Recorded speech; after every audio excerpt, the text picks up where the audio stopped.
Hi friends, मैं विकास शिक्षा ocean में आप सभी का स्वागत करता हूं। मेरे साथियों, हम भारतीय अर्थव्यवस्था को पढ़ रहे थे और इस भारतीय अर्थव्यवस्था को हम एमसीक्यूज के माध्यम से अध्ययन कर रहे थे और इसी के तहत हमने इंडियन इकोनॉमी के मेगा सीरीज को लॉन्च किया है और इस मेगा सीरीज में आप लोगों के लिए हम लेके आए हैं 300 से भी ज़्यादा एमसीक्यूज।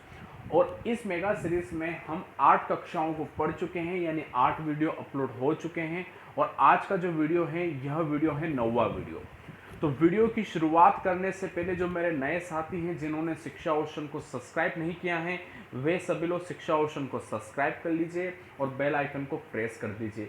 साथियों, बेल आइकन को प्रेस करने से हमारे वीडियो की नोटिफिकेशन आप तक पहुंच जाएगी। साथियों, आप सभी लोगों को इस वीडियो के डिस्क्रिप्शन में हमारे शिक्षा ओशन के फेसबुक पेज की लिंक प्राप्त हो जाएगी। उस लिंक पर जाकर आप हमारे शिक्षा ओशन के फेसबुक पेज को लाइक कीजिएगा। साथियों, इसी वीडियो के डिस्क्रिप्शन से आपको हमारे टेलीग्राम चैनल की भी लिंक प्राप्त होगी। उस टेलीग्राम चैनल पर जाकर आप सभी लोग हमारे टेलीग्राम चैनल को ज्वाइन कीजिए। इस टेलीग्राम चैनल पर आप सभी के लिए हम बहुत सारा स्टडी मटेरियल प्रोवाइड करवाते हैं और इस वीडियो का पीडीएफ भी आप लोगों के लिए हम लेके आए हैं, जो कि आपको हमारे इस टेलीग्राम चैनल से ही प्राप्त करवाया जाएगा।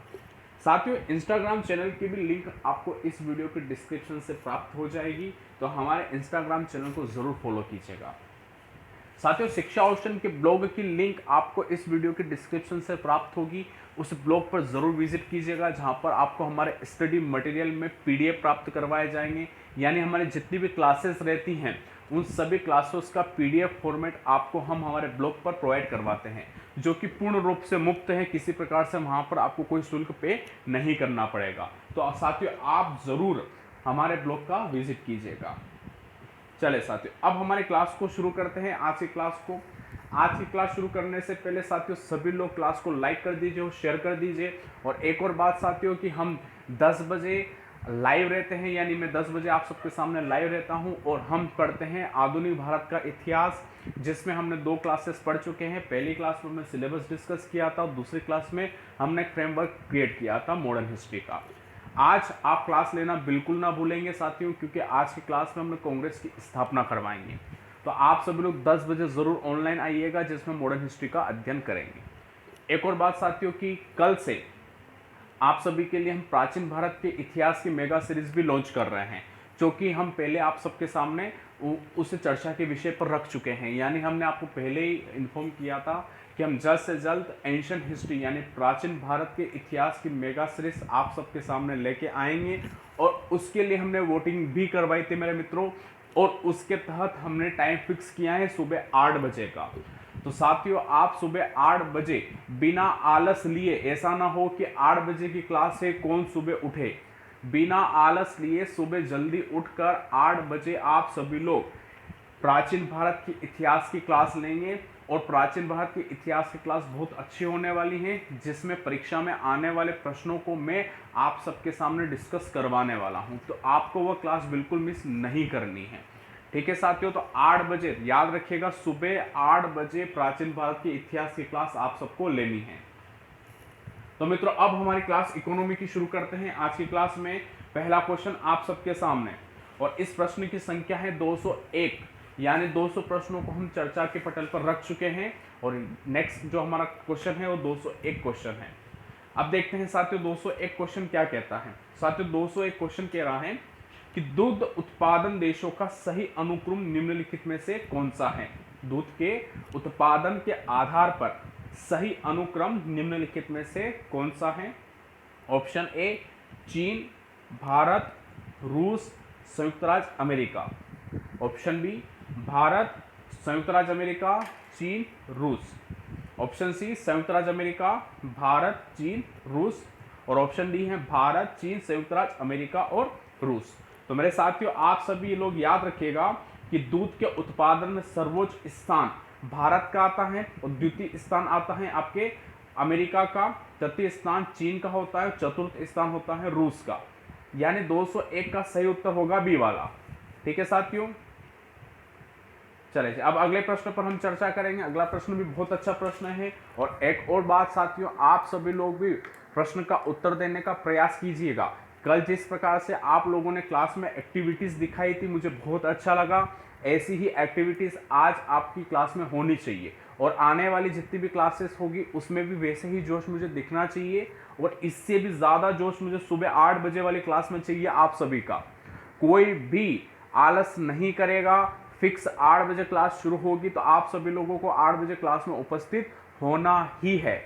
ठीक है मित्रों, चलो तो प्रश्न क्रमांक 202, विश्व में दूध की रानी की उपमा बकरी की किस नस्ल को दी गई है? यानी विश्व में दूध की रानी की उपमा बकरी की एक नस्ल है, उनमें से कौन सी बकरी की नस्ल को हमने वह उपमा दी है? तो ऑप्शन है Saanen, option B Anglo Nubian, option C Damascus, और ऑप्शन डी जमुना पारी।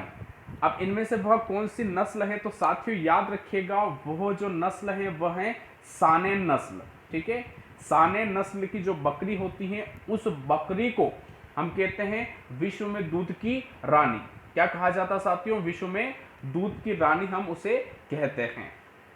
ठीक है मित्रों, चलो जी, तो प्रश्न क्रमांक 202 का सही उत्तर हो जाएगा ए वाला। अब चलेंगे अगले प्रश्न पर, प्रश्न क्रमांक 203 पर। प्रश्न क्रमांक 203 की अगर बात की जाए तो हमसे प्रश्न क्रमांक 203 ये कह रहा है कि विश्व में सर्वाधिक दूध देने वाली गाय की नस्ल का नाम क्या है? साथियों ये जो 2 से 3 प्रश्न है, ये प्रश्न इस मेगा सीरीज के कुछ रिपीटेड क्वेश्चन है, तो आप चिंता मत कीजिएगा कि ये रिपीट क्वेश्चन क्यों आए हैं। ये बाय मिस्टेक कुछ रिपीटेड क्वेश्चन आते हैं क्योंकि इस मेगा सीरीज में 300 से भी ज़्यादा क्वेश्चनों का संग्रह है, तो ये गलती हो जाती है, गलती होना स्वाभाविक है। तो आप ज़्यादा चिंता मत कीजिए, आगे आने वाले जितने भी क्वेश्चन हैं वे सभी पूरी तरीके से न्यू क्वेश्चन हैं और जिनकी परीक्षा में आने की संभावना ज़्यादा रहती है। ठीक है, आप सिर्फ प्रश्न का उत्तर देने का प्रयास करिए। मुझे ये तो भी तो लगना चाहिए कि आप कहीं ऐसा तो नहीं है कि पीछे के क्वेश्चनों के आंसर भूल गए हो। अगर आपको इनके प्रश्नों के आंसर पता है तो तुरंत आप सभी लोग प्रश्न के आंसर दीजिए। तो प्रश्न हमसे क्या कह रहा है कि विश्व में सर्वाधिक दूध देने वाली गाय की नस्ल का नाम क्या है? Option A Jersey, option B Brown Swiss, option C Holstein Friesian, और ऑप्शन डी गर्निश। अब इसमें से कौन सा राइट आंसर है कि जो सर्वाधिक दूध देने वाली गाय की नस्ल है?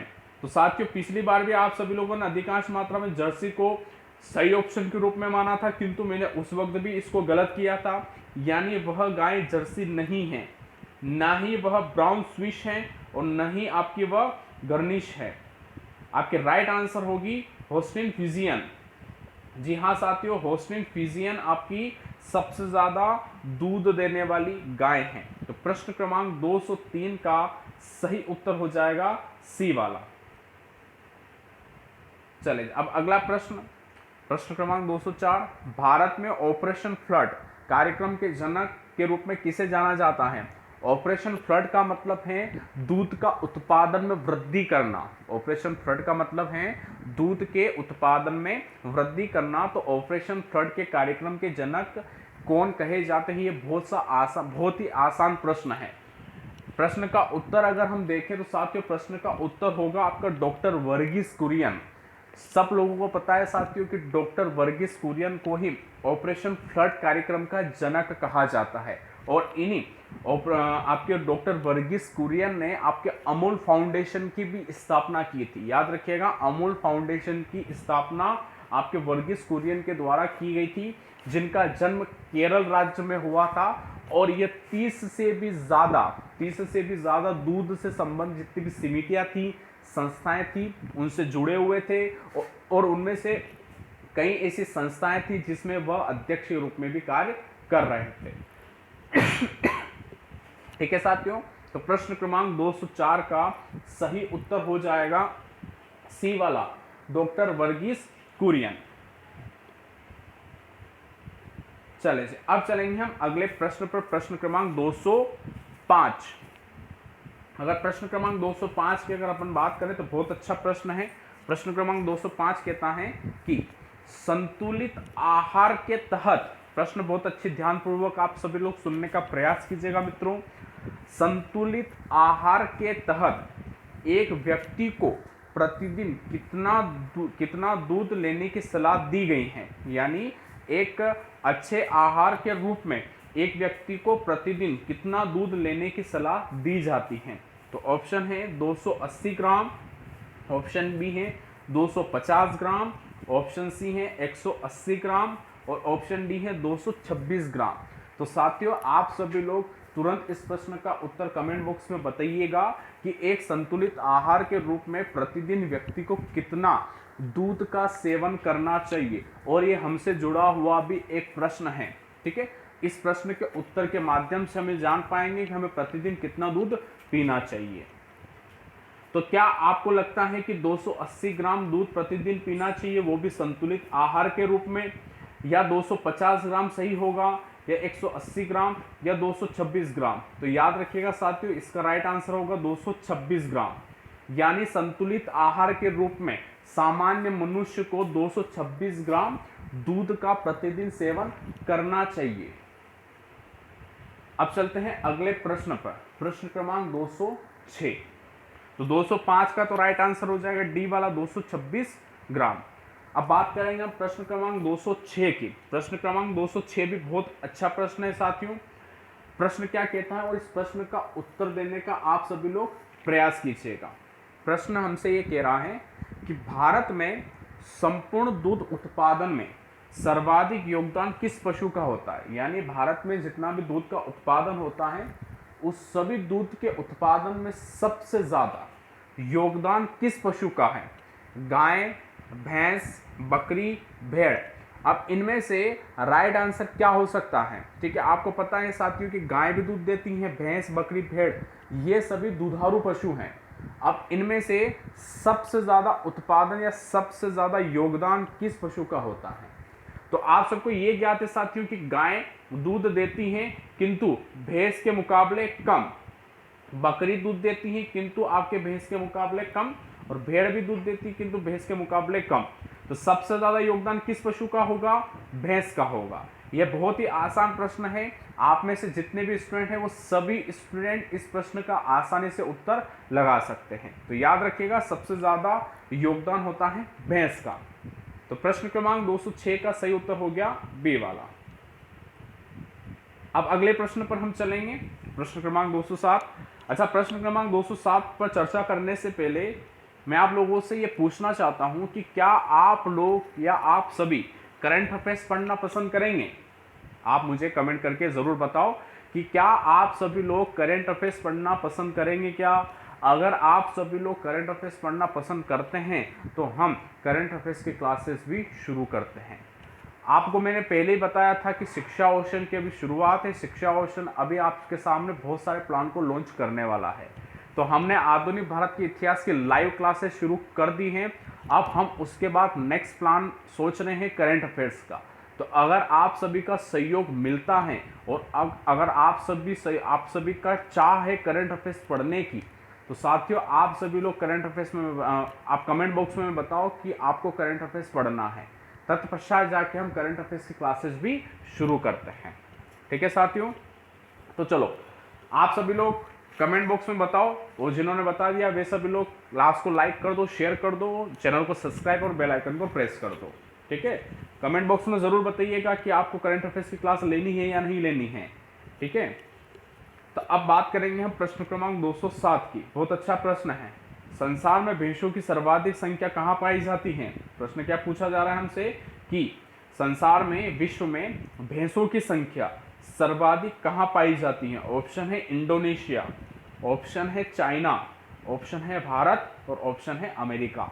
साथियों आप सबको पता है कि भारत में दूध का उत्पादन सर्वाधिक होता है, तो इसी के तहत आपके भैंसों की संख्या सबसे ज्यादा तो भारत में ही होगी। ठीक है, तो प्रश्न क्रमांक 207 का सही उत्तर हो जाएगा आपका सी वाला भारत। ठीक है, चले तो अब चलेंगे अगले प्रश्न की तरफ। प्रश्न क्रमांक 208 बहुत अच्छा प्रश्न है। प्रश्न क्रमांक 208 हमसे कह रहा है कि दूध के पदार्थों यानी मिल्क के जितने भी प्रोडक्ट होते हैं, दूध से संबंधित बहुत सारे प्रोडक्ट बनते हैं, जस्ट लाइक घी हो गया, बटर हो गया, पनीर हो गया, ठीक है, दही हो गया, बहुत सारी चीजें होती हैं जो दूध से बनते हैं, दूध के प्रोडक्ट होते हैं, मिल्क प्रोडक्ट। तो तो मिल्क के प्रोडक्ट के उत्पादन के मामले में संसार में पहला स्थान किस देश का है, यानी वह देश कौन सा है जो सबसे ज्यादा आपका मिल्क प्रोडक्ट बनाने का कार्य करता है। तो ऑप्शन है भारत, ऑप्शन बी है न्यूजीलैंड, ऑप्शन सी है डेनमार्क और ऑप्शन डी है चाइना। तो वह कौन सा देश है जो सबसे ज्यादा मिल्क का प्रोडक्ट बनाने का कार्य करता है। तो साथियों, जब ऐसे प्रश्न परीक्षा में पूछे जाते हैं ना, तो लगभग आधे से ज्यादा जो स्टूडेंट होते हैं, कैंडिडेट्स होते हैं, वह चीन का चुनाव करते हैं कि वह चीन होगा, किंतु साथियों वह गलत है। ठीक है, चीन इसका राइट आंसर नहीं होगा। फिर कुछ स्टूडेंट बोलेंगे कि भारत में सबसे ज्यादा दूध का उत्पादन होता है, तो भारत में आपका प्रोडक्ट का उत्पादन भी ज्यादा होगा, किंतु ऐसा नहीं है साथियों। भारत में दूध के जो प्रोडक्ट हैं उनका उत्पादन कम होता है, उपभोग तो ज्यादा होता है मिल्क का, दूध का, लेकिन उसके जो प्रोडक्ट होते हैं उनका उत्पादन कम होता है। तो ये भी आपका क्या हो गया, गलत हो गया। अब बचा न्यूजीलैंड और डेनमार्क, तो साथियों राइट आंसर होगा इसका डेनमार्क। ठीक है, डेनमार्क ऐसा देश है जो आपके सर्वाधिक मात्रा में मिल्क प्रोडक्ट का उत्पादन करता है। तो प्रश्न क्रमांक 208 का राइट आंसर हो गया डेनमार्क। ठीक है, ये चीजें याद रखिएगा आप सभी लोग परीक्षा में।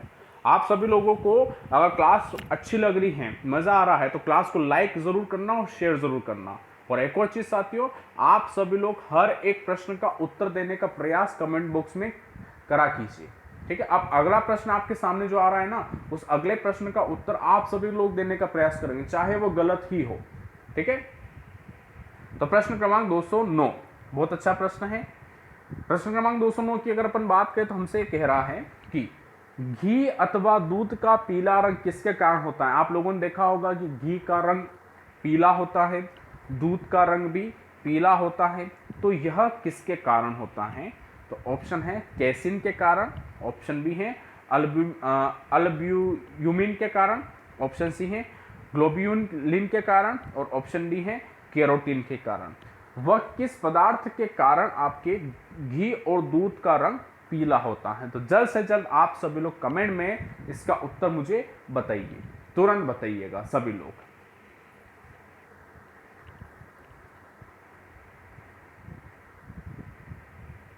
तो साथियों इस प्रश्न का सही उत्तर होगा कैरोटीन। ठीक है, कैरोटीन के कारण घी और दूध का रंग कैसा होता है, पीला होता है। अच्छी तरीके से याद रखना। ठीक साथियों, चलो अब चलेंगे अगले प्रश्न पर। प्रश्न क्रमांक 210। प्रश्न क्रमांक 210 की बात करें तो दूध का गाढ़ापन कितना होता है, दूध का गाढ़ापन कितना होता है। तो 1.0 से 3.0 सेंटीपाइस तक। ऑप्शन बी है 1.5 से 2.0 सेंटीपाइस तक। ऑप्शन सी है 2.0 से 3.0 सेंटीपाइस तक और ऑप्शन डी है 2.0 से 2.5 सेंटीपाइस तक। दूध का गाढ़ापन, दूध में जो गाढ़ापन होता है ना, ठीक है, वह गाढ़ापन कितना होता है। तो याद रखिएगा कि दूध का गाढ़ापन होता है 1.5 से 2.0 सेंटीपाइस, यानी बी वाला इसका राइट आंसर होना चाहिए। चलिए अब चलेंगे हम अगले प्रश्न पर, प्रश्न क्रमांक 211 पर। प्रश्न क्रमांक 211 बहुत अच्छा प्रश्न है साथियों। प्रश्न हमसे कह रहा है कि निम्न में से कौन सा कथन सही नहीं है, निम्न में से कौन सा कथन सही नहीं है, यानी 3 कथन सही हैं और 1 कथन गलत है।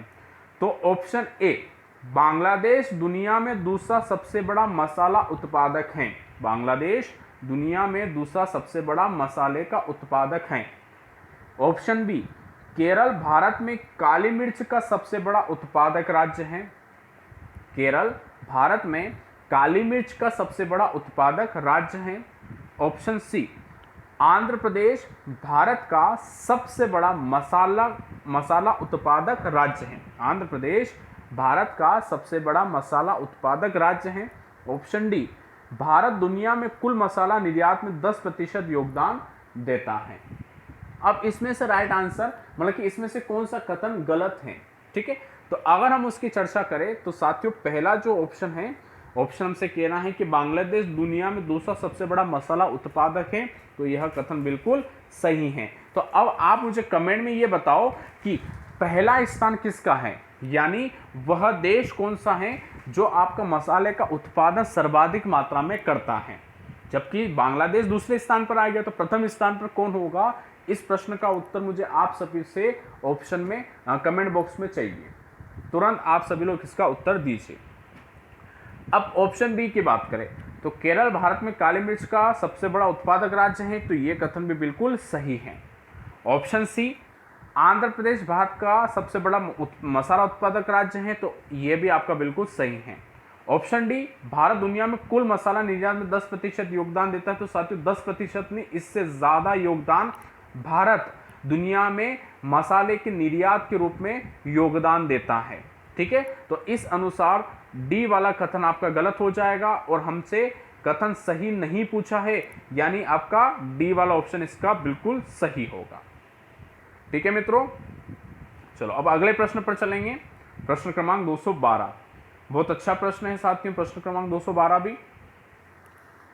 निम्नलिखित में से कौन भारत में सेब का सबसे बड़ा उत्पादक राज्य है, यानी वह कौन सा देश है जिसमें कौन सा राज्य है जिसमें सबसे ज़्यादा आपका सेब का उत्पादन होता है? तो option Jammu Kashmir, option B Himachal Pradesh, option C Uttarakhand और ऑप्शन डी पंजाब।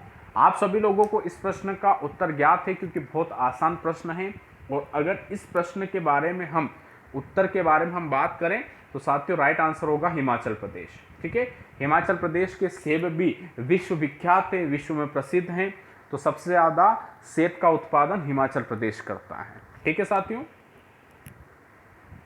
चलो अब चलेंगे अगले प्रश्न की तरफ। अब अगले प्रश्न पर चलने से पहले जिन साथियों ने अभी तक भी इस क्लास को लाइक नहीं किया तो लाइक कर दीजिए और शेयर कर दीजिए। जो नए साथी हैं जिन्होंने शिक्षा ओशन को अभी तक सब्सक्राइब नहीं किया है, तो साथियों शिक्षा ओशन को सब्सक्राइब करके बेल आइकन को प्रेस कर दो। और एक और चीज़ याद रखिएगा, आज रात 10 बजे में फिर से मुलाकात करनी है। इस क्लास के बाद खाना वाना खा के तुरंत 10 बजे सभी लोग समय पर ऑनलाइन आ जाइए ताकि आधुनिक भारत के इतिहास को हम पढ़ सकें।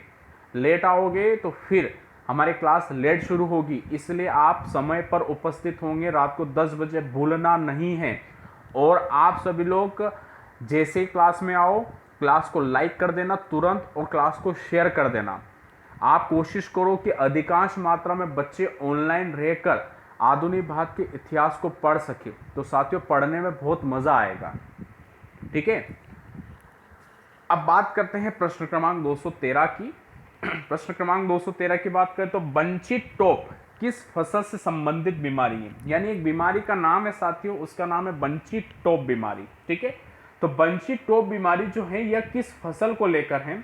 तो ऑप्शन है अमरूद, ऑप्शन है केला, ऑप्शन है आम और ऑप्शन है संतरा। तो साथियों याद रखिएगा, जो बंची टॉप है, ठीक है, बंची टॉप नामक जो फसल की जो बीमारी है यह वह फसल केला है, यानी केले की बीमारी। अमरूद की नहीं है, आम की भी नहीं है और संतरे की भी नहीं है, जबकि राइट आंसर क्या होगा? केला। ठीक है, तो प्रश्न क्रमांक 213 का सही उत्तर हो जाएगा केला। अब अगले प्रश्न के बारे में हम चर्चा करते हैं। प्रश्न क्रमांक 214, निम्न में से कौन सम्मिलित नहीं है? निम्न में से कौन सम्मिलित आपका नहीं है? तो ऑप्शन ए विटिकल्चर, अंगूर का उत्पादन, यानी अंगूर के उत्पादन की जो वैज्ञानिक विधि होती है उसे कहते हैं viticulture. Option B pisciculture, प्रजनन, पालन, संरक्षण, भोजन और मछली की मैद, pisciculture. Option C horticulture, केवल घरों के प्रयोजन के लिए सब्जियों का उत्पादन। ऑप्शन डी मैरीकल्चर, समुद्री जीवों की खेती। तो साथियों हमसे सम्मिलित नहीं पूछा है, तो याद रखिएगा कि अंगूरों का जो उत्पादन होता है वो विटिकल्चर के अंतर्गत आता है, ये बिल्कुल सही है। प्रजनन, पालन, संरक्षण, भोजन और मछली की जो मेद होती है ये सभी आता है पीसी कल्चर के अंतर्गत, ये बिल्कुल सही है। और समुद्री जीवों की खेती आपके आती है मैरीकल्चर के अंतर्गत, ये बिल्कुल सही है। किंतु हार्टिकल्चर में क्या कहा गया है कि केवल घरों के प्रयोजन से नहीं, हार्टिकल्चर में आपके सब्जियां वगैरह जितनी भी उत्पादित होती हैं वे सभी आपके हार्टिकल्चर के अंतर्गत आती हैं। तो सुमेलित कौन सा नहीं होगा? सी वाला नहीं होगा। प्रश्न क्रमांक 214 का सही उत्तर हो जाएगा सी वाला, हार्टिकल्चर। ठीक है मित्रों, चलो अब चलेंगे अगले प्रश्न की तरफ। प्रश्न क्रमांक 215 बहुत अच्छा प्रश्न है। इडेफोलॉजी क्या है? इडेफोलॉजी क्या है? तो ऑप्शन ए मिट्टी का अध्ययन, ऑप्शन बी यह वह अध्ययन है जो यह पता करता है कि कैसे पौधों, जीवों आदि पर मिट्टी का प्रभाव पड़ता है, ऑप्शन सी जानवरों का अध्ययन है, ऑप्शन डी समुद्री जीवों का अध्ययन।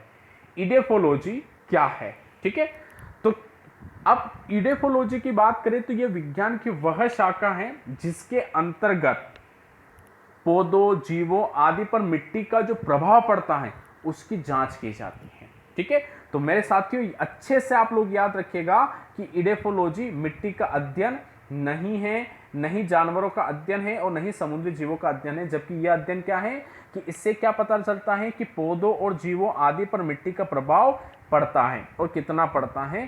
तो राइट आंसर हो जाएगा 215 का बी वाला।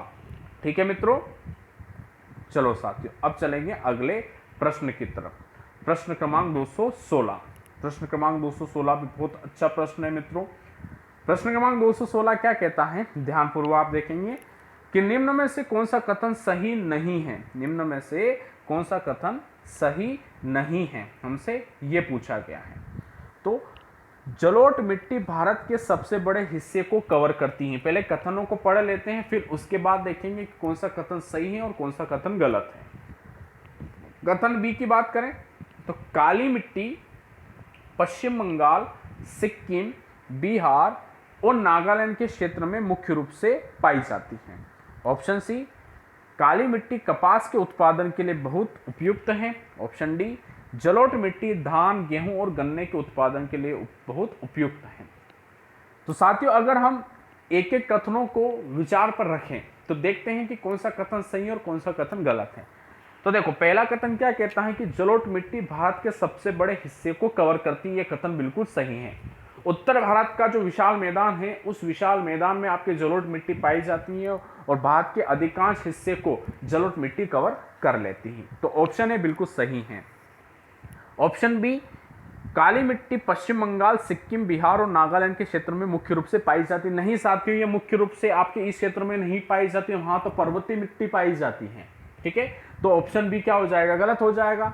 अब प्रश्न का उत्तर तो हमें मिल गया, प्रश्न क्रमांक 216 का सही उत्तर हो गया आपका बी वाला।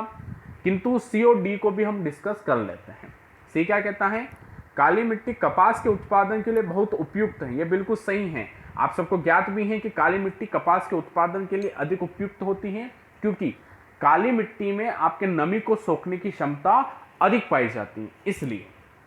ऑप्शन डी की बात करते हैं, जलोढ़ मिट्टी धान, गेहूं और गन्ने के उत्पादन के लिए उपयुक्त होती है। ये बात भी बिल्कुल सही है साथियों कि जलोढ़ मिट्टी जो होती है धान, गेहूं और गन्ने के उत्पादन के लिए उपयुक्त मानी जाती है। तो प्रश्न क्रमांक 216 का सही उत्तर देखा जाए तो बी वाला है, जहां पर यह कहा जा रहा है कि भैया काली मिट्टी पश्चिम बंगाल, सिक्किम, बिहार और नागालैंड के क्षेत्र में मुख्य रूप से पाई जाती, जबकि ऐसा नहीं है। ठीक मित्रों, चलो जब अगले प्रश्न पर हम चलेंगे, प्रश्न क्रमांक 217 बहुत अच्छा प्रश्न है साथियों, याद रखिएगा। ठीक है, अजोला क्या है, अजोला के बारे में मैं आप लोगों को बताऊंगा, तो आप लोगों को जीवन भर अजोला को याद रखना है कि अजोला होता क्या है। तो ऑप्शन है अजोला एक घास है, ऑप्शन बी है अजोला एक कीट है, ऑप्शन सी कहता है कि अजोला तो एक जानवर है, जबकि ऑप्शन डी कहता है कि गेहूं की एक प्रजाति है। अब अजोला क्या है साथियों, आपको मैं बता देता हूं। अजोला एक प्रकार की घास होती है जो पानी के ऊपर निर्मित होती हैं। ठीक है, पानी के ऊपर निर्मित होती हैं आपकी अजोला घास, जो पशुओं के आहार के रूप में उपयोग में लाई जाती। अजोला एक प्रकार की घास होती है जो पानी की सतह के ऊपर निर्मित होती हैं या बनती हैं या पनपती हैं, जो जानवरों के भोजन के लिए एक उपयुक्त मानी जाती है। ठीक है, तो अजोला एक कीट नहीं है, एक जानवर भी नहीं है और गेहूं की प्रजाति भी नहीं है। अजोला तो क्या है, एक घास है। ठीक है, तो प्रश्न क्रमांक 217 का सही उत्तर हो जाएगा ए वाला, यानी एक घास।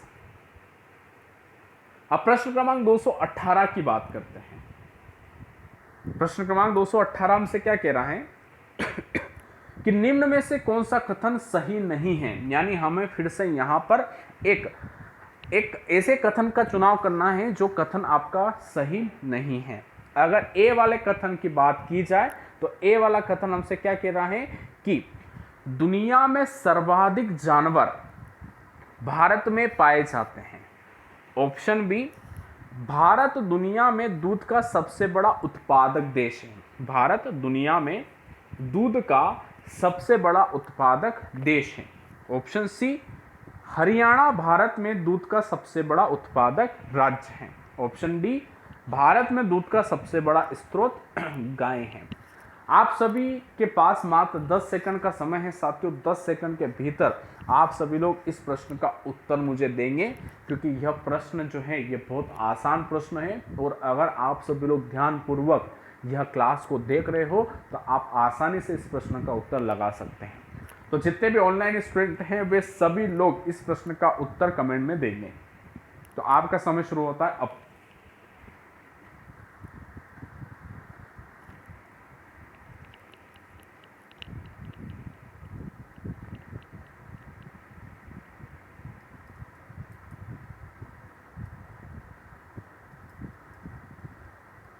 चले साथियों, तो हमसे प्रश्न क्या पूछा जा रहा था कि निम्न में से कौन सा कथन सही नहीं है। अगर ऑप्शन ए की बात करें तो ऑप्शन ए क्या कह रहा है कि दुनिया में सर्वाधिक जानवर भारत में पाए जाते हैं, कथन बिल्कुल सही है। बी, भारत दुनिया में दूध का सबसे बड़ा उत्पादक देश है, ये कथन भी बिल्कुल सही है। कथन सी, हरियाणा भारत में दूध का सबसे बड़ा उत्पादक राज्य है, ये कथन भी सही है। ऑप्शन डी, भारत में दूध का सबसे बड़ा स्रोत गाय नहीं है, भैंस है। तो डी वाला ऑप्शन क्या हो गया, गलत हो गया। तो इस अनुसार से राइट आंसर हो जाएगा डी वाला। ठीक है साथियों, चलो अब अगले प्रश्न की तरफ चलते हैं। अगला प्रश्न 219 प्रश्न बहुत अच्छा प्रश्न है साथियों। निम्न में से कौन सा कथन सही नहीं है। निम्न में से कौन सा कथन सही नहीं है। तो ऑप्शन ए, आंध्र प्रदेश भारत में अंडे का सबसे बड़ा उत्पादक राज्य है। बी, चीन दुनिया में अंडे का सबसे बड़ा उत्पादक देश है। ऑप्शन सी, भारत दुनिया में अंडे का दूसरा सबसे बड़ा उत्पादक देश है। ऑप्शन डी, अंडे में 12 से 14% प्रोटीन होता है। अब हमसे पूछा गया है कि कौन सा कथन सही नहीं है। तो देखो साथियों, अंडे में 12 से 14% प्रोटीन होता है, यह कथन सही है। भारत दुनिया का अंडे में दूसरा सबसे बड़ा उत्पादक देश है, यह कथन भी बिल्कुल सही है। और अंडे का उत्पादन की बात करें तो चीन पहले नंबर पे आता है, यह कथन भी बिल्कुल सही है। किंतु ए वाला जो कथन है कहता है कि आंध्र प्रदेश भारत में अंडे का सबसे बड़ा उत्पादक राज्य है। तो साथियों ए आंध्र प्रदेश नहीं है, सबसे बड़ा उत्पादक जो राज्य है वह यूपी है। कौन है, उत्तर प्रदेश है। जबकि हमसे यहाँ पर क्या बोला गया है, आंध्र प्रदेश है। तो 219 का ए वाला कथन आपका हो गया गलत और राइट आंसर भी ए वाला होगा। ठीक है साथियों, चलो अब चलेंगे अगले प्रश्न पर। प्रश्न क्रमांक 220, निम्न में से कौन सी गेहूं की बीमारी है। यानी 4 बीमारियां हमें ऑप्शन में दी गई हैं। अब इसमें से कहा गया है कि कौन सी बीमारी आपके गेहूं की है। ठीक है, तो ऑप्शन ए, पीला रतूला। ऑप्शन बी, धब्बा। ऑप्शन सी, अरखट। और ऑप्शन डी, टीका। राइट आंसर क्या होगा, जो कि गेहूं की एक बीमारी है। तो साथियों याद रखिएगा कि टीका गेहूं की बीमारी नहीं है, अरगट भी नहीं है, डब्बा भी नहीं है। ठीक है, डब्बा भी नहीं है। जबकि राइट आंसर है ए वाला, यानी पीला रतुआ। पीला रतुआ गेहूं की एक प्रकार की बीमारी होती है, याद रखिएगा। ठीक है, तो प्रश्न क्रमांक 220 का सही उत्तर हो जाएगा ए वाला। चले मित्रों, अब अगले प्रश्न पर हम चलेंगे। प्रश्न क्रमांक 221। प्रश्न क्रमांक 221 की बात करें तो प्रश्न क्रमांक 221 हमें कह रहा है कि निम्न में से कौन सा देश चावल का सर्वाधिक उत्पादन करता है। निम्न में से कौन सा देश चावल का सर्वाधिक उत्पादन करता है। ऑप्शन है यूके, यूएस, ऑस्ट्रेलिया या चीन। कौन सा देश चावल का सबसे ज़्यादा उत्पादन करता है। जल्द से जल्द आप सभी लोग इस प्रश्न का उत्तर कमेंट बॉक्स में डालिए। देर किस बात की है साथियों? क्या चावल का उत्पादन सबसे ज़्यादा यूके करता है, या फिर यूएस करता है, या ऑस्ट्रेलिया करता है, या चीन करता है? कौन सबसे ज़्यादा चावल का उत्पादन करता है? तो साथियों चावल का सबसे ज़्यादा उत्पादन चीन करता है विश्व में। ठीक है, यूके, यूएस और ऑस्ट्रेलिया ये तीनों नहीं करते हैं।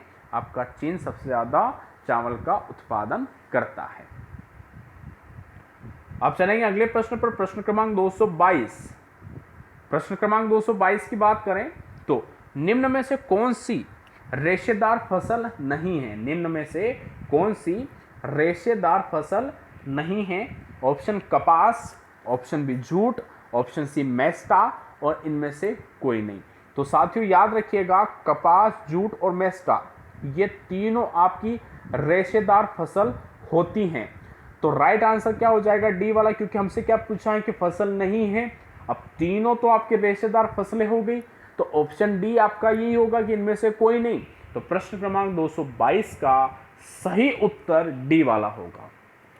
ठीक है मित्रों, चलो मेरे साथियों अब चलेंगे अगले प्रश्न की तरफ। अगला प्रश्न भी बहुत अच्छा प्रश्न है। ये सारे जो प्रश्न है ना साथियों, ये बहुत अच्छे प्रश्न हैं और ये प्रश्न आपके पूरी तरीके से डिजर्व करते हैं आपकी परीक्षा में आने के, और ऐसे प्रश्न आपके परीक्षा में आते ही हैं साथियों। आपको ये ज्ञात है, आपने ये अनुभव किया होगा।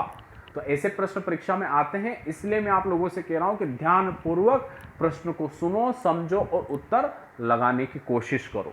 ठीक है, प्रश्न क्रमांक 223 कह रहा है कि भारत में कॉफी का उत्पादन राज्यों का निम्न में से कौन सा सही क्रम है, उच्च से निम्न। तो हमसे पूछ रहे हैं कि सबसे ज्यादा कॉफी का उत्पादन किस राज्य में होता है, फिर दूसरे स्थान पर कौन है और तृतीय स्थान पर कौन है। ठीक है, तो option A Kerala, Karnataka, Tamil Nadu, option B Karnataka, Kerala, Tamil Nadu, option C Maharashtra, Tamil Nadu, Kerala, या इनमें से कोई नहीं। तो जरा साथियों आप सभी लोगों को ये तो ज्ञात है कि भारत में सबसे ज्यादा कॉफी का उत्पादन कौन करता है, उसी के आधार पर ही हम इस प्रश्न का उत्तर ढूंढ लेंगे। और हमें पता है कि भारत में सबसे ज्यादा कॉफी का जो उत्पादन है वह करता है कर्नाटक। कर्नाटक में पहाड़ी है जिसका नाम है बाबा बुदानी की पहाड़ियाँ। ठीक है, हम ज्योग्राफी में पढ़ भी चुके हैं और ज्योग्राफी की सारे क्लासेस आपको प्लेलिस्ट में मिल जाएगी, आप जरा उन क्लासेस को देख लीजिए। और आपको हमारे उस पूरी क्लास का पीडीएफ भी हमारे ब्लॉग पर मिल जाएगा, आप ब्लॉग पर विजिट करके पूरा पीडीएफ डाउनलोड कर लीजिए। ठीक है, तो कर्नाटक में सबसे ज्यादा कॉफी का उत्पादन होता, तत्पश्चात होता केरल और फिर होता तमिलनाडु। तो इस अनुसार प्रश्न क्रमांक 223 का सही उत्तर हो जाएगा बी वाला। ठीक है, चले जी अब चलेंगे अगले प्रश्न पर, प्रश्न क्रमांक 224। बहुत अच्छा प्रश्न है 224।